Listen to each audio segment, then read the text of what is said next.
我们是长安市公安局交警支队天星大队的工作人员，知道为什么叫你过来吧？知道。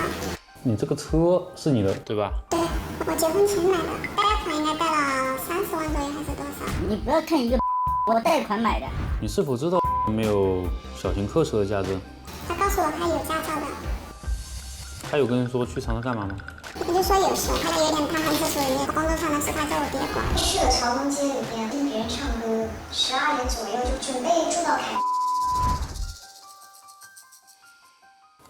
是这样，那个鉴定报告也出来了，当时他的车速临近的时候是85，也是属于一个超速的状态。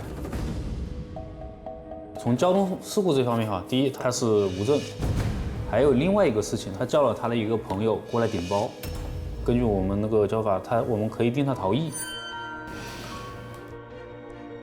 另外我告诉你，发生交通事故致人死亡，如果他承担主责及以上的责任的话，就构成交通肇事罪。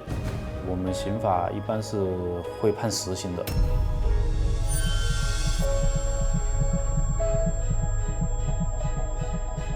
那他一般是什么刑啊？要判好多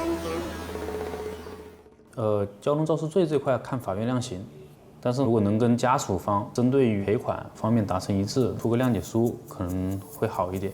具体的话，你让那个我们司法局的人员跟你说一下，好吧？这是。我现在先给你算一下，今年的那个死亡赔偿金是47301年，死者未满60周岁，按20年顶格，国家法定丧葬费47000，被抚养生活费29581年，还有一个精神费。所以说，总的一些加起来的话，大概是按全责算的话是118万。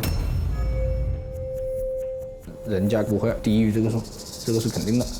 而且你这个要搞清楚，他这个保险有可能不会赔的。等于是说经济的这些负担什么东西，那你自己要扛起来。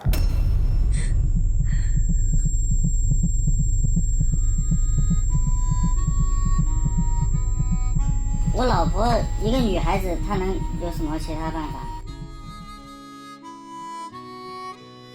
其实我真的在尽力了，我想把车卖了，我也想把房子卖了，但是那个房子是贷款的，一下子肯定搞不出来。他爸爸昨天血压高了，本来就是叫他回去筹钱，然后突然身体这样一搞，我也不知道怎么搞，现在就我一个人在这里。